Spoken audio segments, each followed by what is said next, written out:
said you felt so happy you could die. Told myself that you were right for me. Felt so lonely in your company. But that was love, it's an ache I still remember.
Can one take it that the Soviet Union has abandoned its world ideological struggle when one sees somebody like you? The name of Rockefeller is synonymous with Western capitalism, and here you are opening a bank at number 1 Karl Marx Square in Moscow.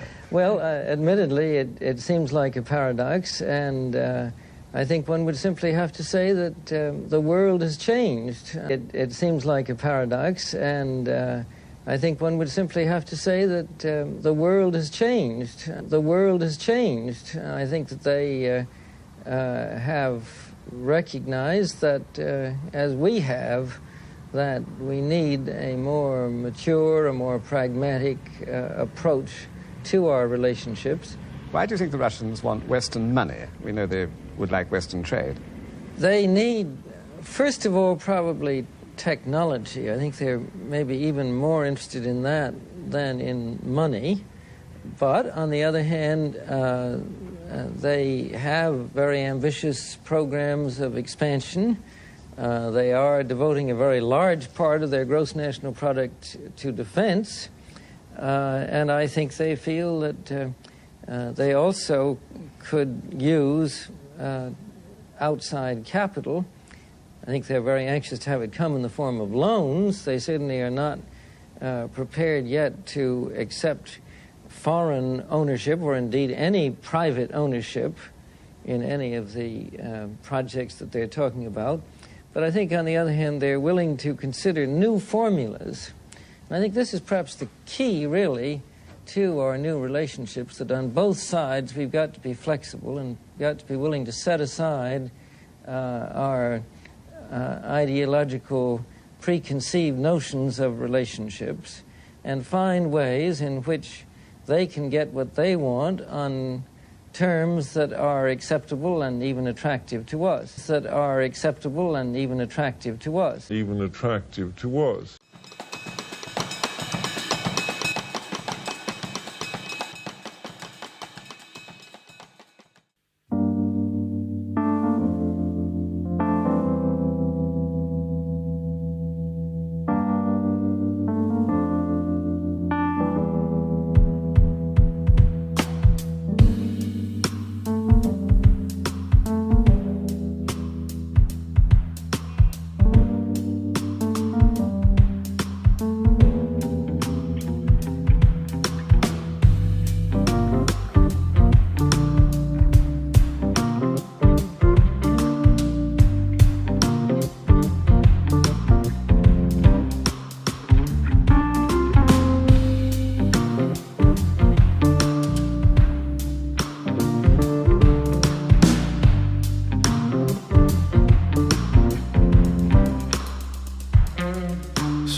missing every day to play away.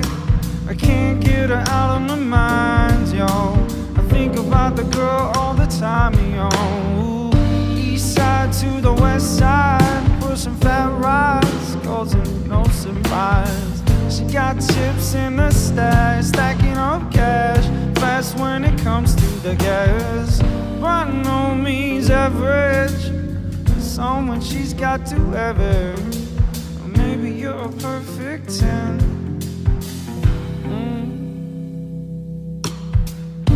I like the way you work it, no diggity, I gotta bang it up. I like the way you work it, no diggity, I gotta bag it up. I like the way you work it, no diggity, I gotta bag it up. I like the way you work it, She's got class and style, street knowledge by the mile. Oh baby, never act wild, she's very low-key on the profile. Mention villains ears are known, let me tell you how it goes. Curves the word, spins the verb, and lovers it curves, so freak what you heard. Oh way, oh way, oh. Oh way, oh way, oh way, oh. Oh way, oh way, oh way, oh. Oh man, that girl look good. Oh way, oh way, oh way, oh. I like the way you work it, no diggity, I gotta bag it up. I like the way you work it, no diggity, I gotta bag it up. I like the way you work it, no diggity, I gotta bag it up. I like the way you work it, oh. I like the way you work it, no diggity, I gotta bag it up. I like the way you work it, no diggity, I gotta bag it up. I like the way you work it, no diggity, I gotta bag it up. I like the way you work it, oh.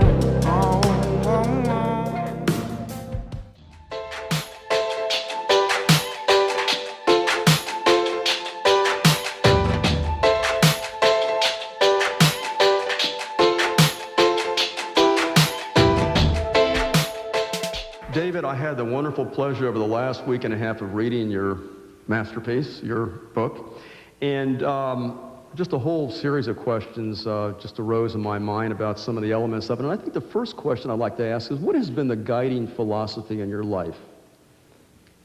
Well, I think that the luckiest thing I had was having two wonderful parents, and they made me realize that having wealth is a great thing if you use it wisely, which they certainly did. And I think the guiding thing in my life is to try to use the resources that I've been lucky enough to inherit in a way that would be beneficial to people around the world. Great, thank you.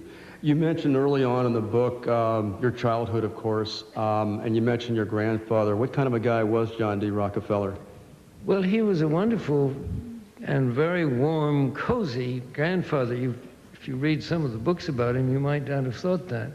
But the fact is that he was kind and he was a loving grandfather. He loved having his grandchildren come to see him. I used to go up and have breakfast with him.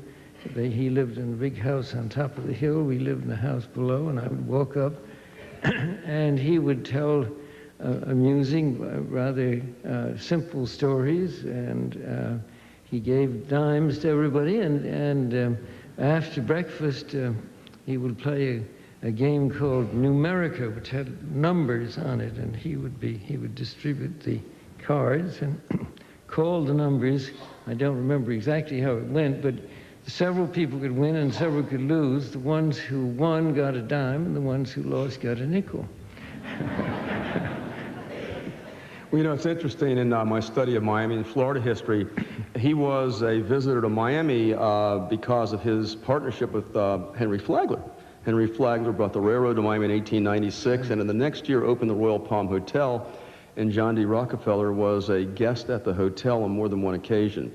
And as the story goes, he wandered from the hotel, which was where the DuPont Plaza Hotel is today, down on the river in the bay, and he went to a store. It was a men's clothing store, and as the story goes, he bought every tie in the inventory, and then he tipped this young guy a dime in appreciation for what he had done for him. So we're familiar with John D. Rockefeller in this area in somewhat of a different context. Well, that's an interesting story. I have to say I'm a little surprised and wonder if it's true, but it's such a good story, it's better not to change it. Exactly. Your dad, of course, growing up as a Rockefeller, and in your book you mentioned the fact that there were great challenges being a Rockefeller. I mean, there was the privileged side, but there was also the high expectation side, the need for privacy. What was that like for your father as a youth, I wonder, and as he matured? Well, of course, I wasn't around when Father had to face those problems as a young man, but I think he did so very well.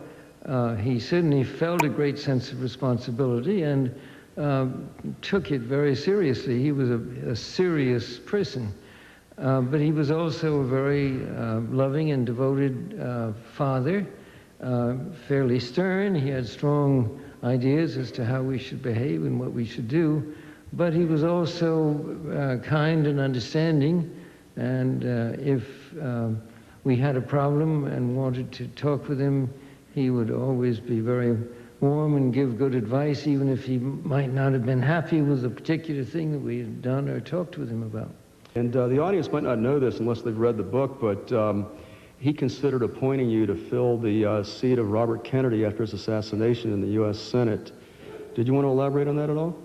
Well, I must say I was a little surprised and certainly very flattered that he should ask me to do that. But at the time I was still chairman of the Chase.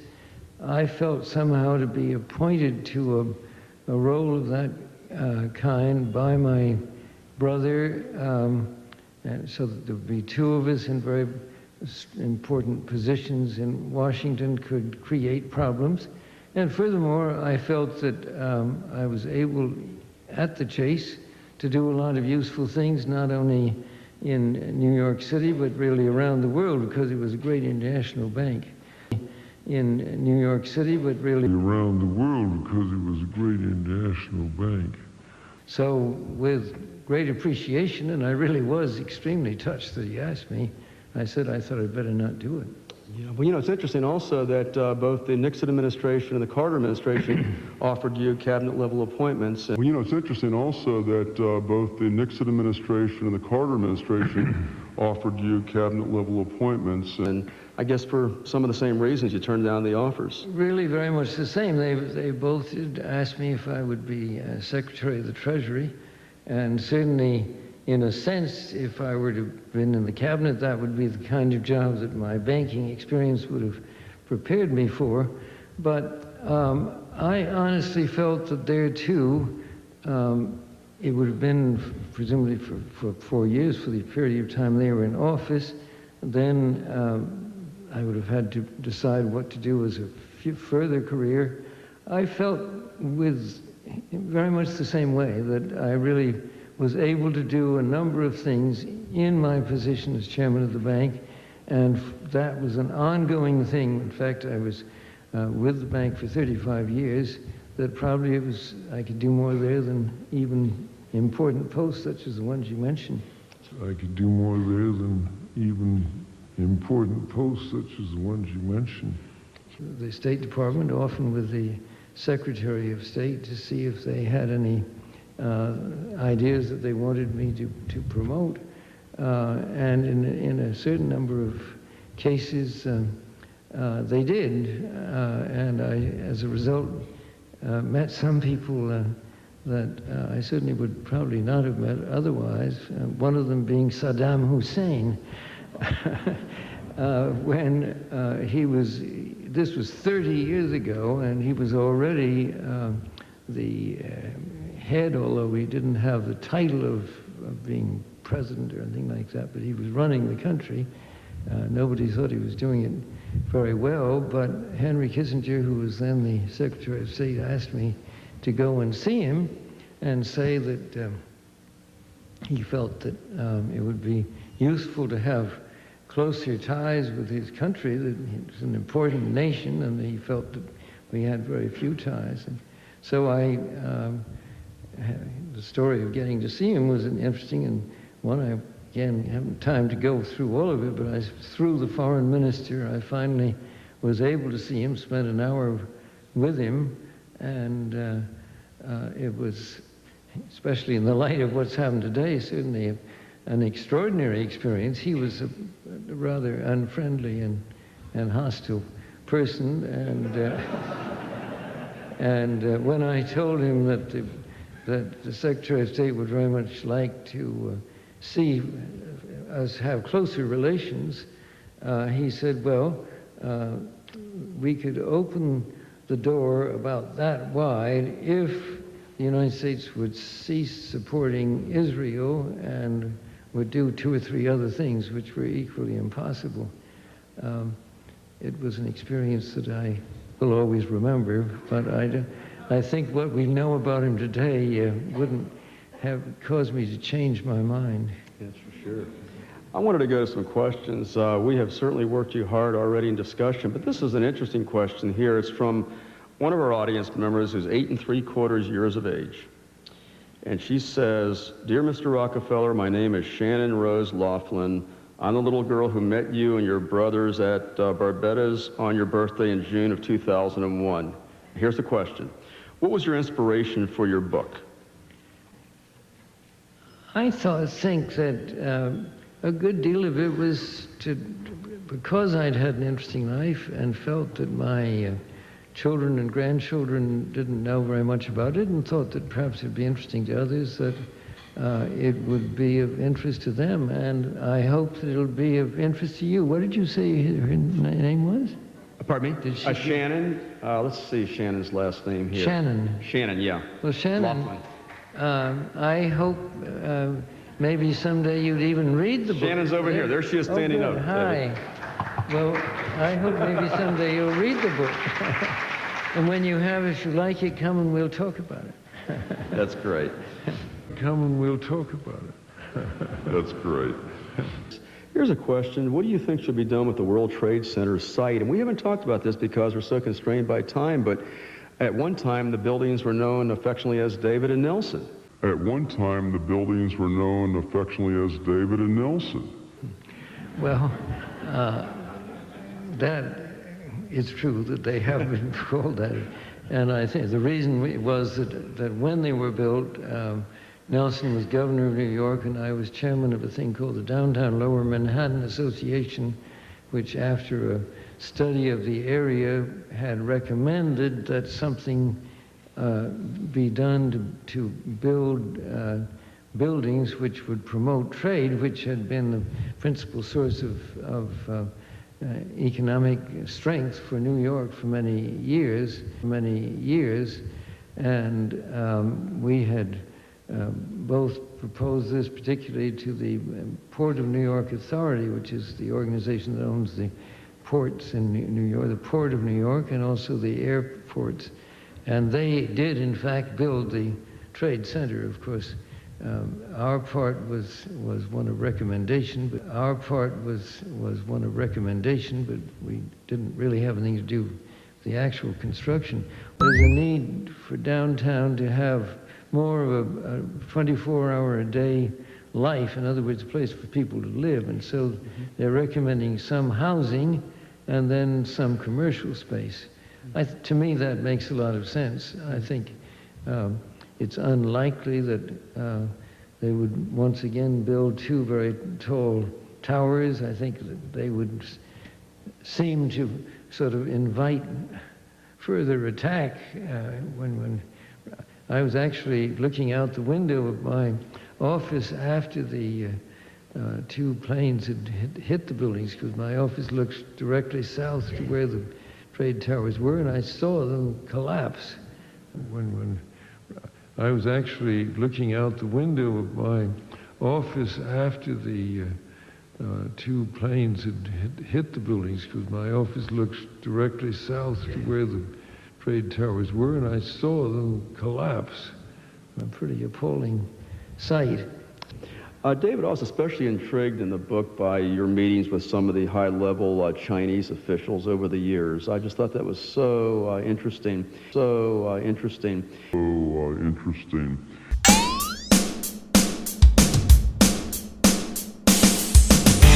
All around me are familiar faces, worn out places, worn out faces. Bright and early for the daily races, going nowhere, going nowhere. Their tears are filling up their glasses. No expression, no expression. Hide my head, I wanna drown my sorrow. No tomorrow, no tomorrow. And I find it kind of funny, I find it kind of sad. The dreams in which I'm dying are the best I've ever had. I find it hard to tell you, I find it hard to take. When people run in circles, it's a very, very mad world. Children waiting for the day they feel good. Happy birthday, happy birthday. And I feel the way that every child should. Sit and listen, sit and listen. Went to school and I was very nervous. No one knew me, no one knew me. Hello teacher, tell me what's my lesson. Look right through me, look right through me. And I find it kind of funny, I find it kind of sad. The dreams in which I'm dying are the best I've ever had. I find it hard to tell you, I find it hard to take. When people run in circles, it's a very, very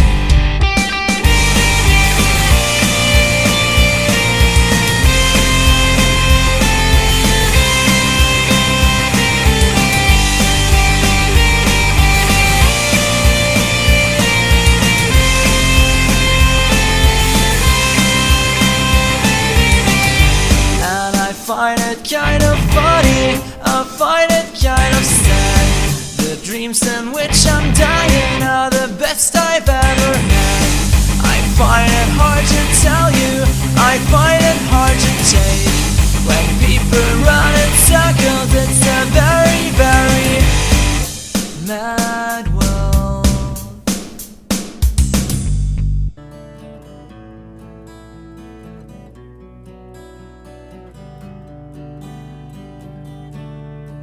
See the stone set in your eyes, see the thorn twist in your side.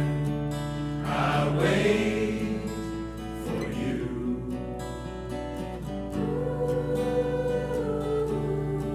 Sleight of hand and twist of fate, on a bed of nails she makes me wait.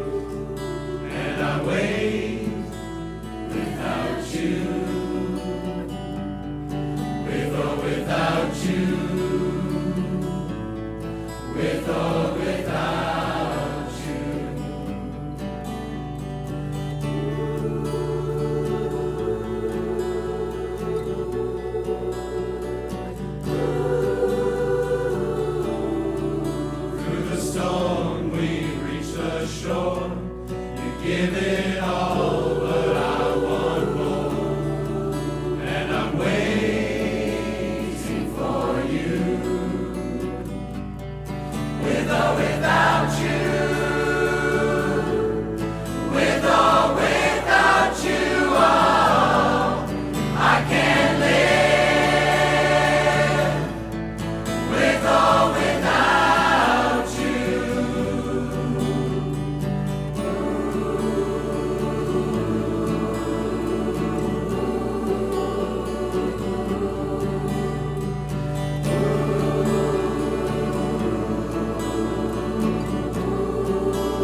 Swear I won't forget this, why do I regret this? In my mind reckless, thoughts are feeling endless. Sitting up I'm breathless, anxiety's infectious. I feel so defenseless, betrayed and embarrassed. I hate being open, I hate being broken. I feel like an ocean filled up with emotion. Anger ain't a potion, rub it on like lotion. I can feel it soaking, reopen, the scars have awoken. I can't move on till I let go. I feel so lost, never at home. Need to be strong, every breath hope. Cause I can't move on till I let go. I can't move on till I let go. I feel so lost, never at home. Need to be strong, every breath hope. Cause I can't move on till I let go.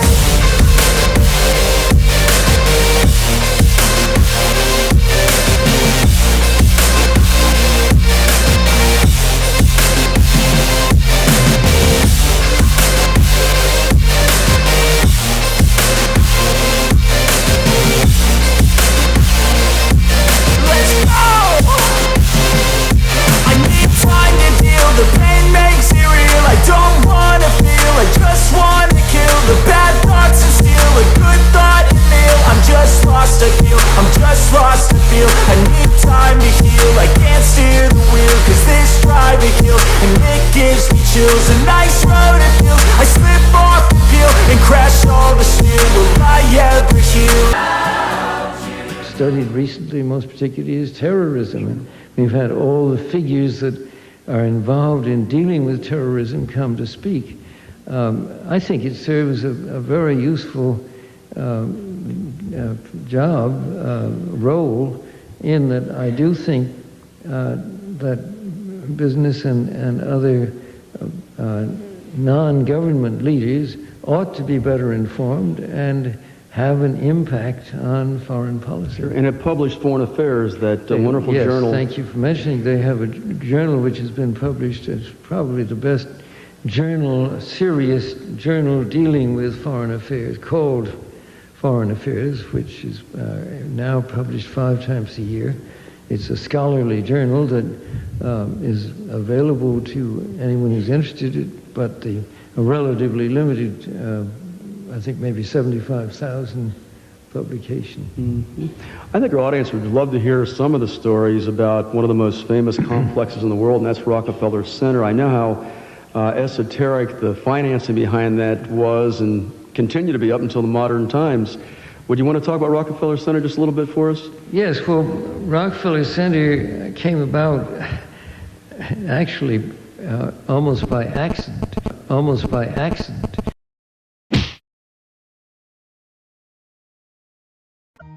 Stand up for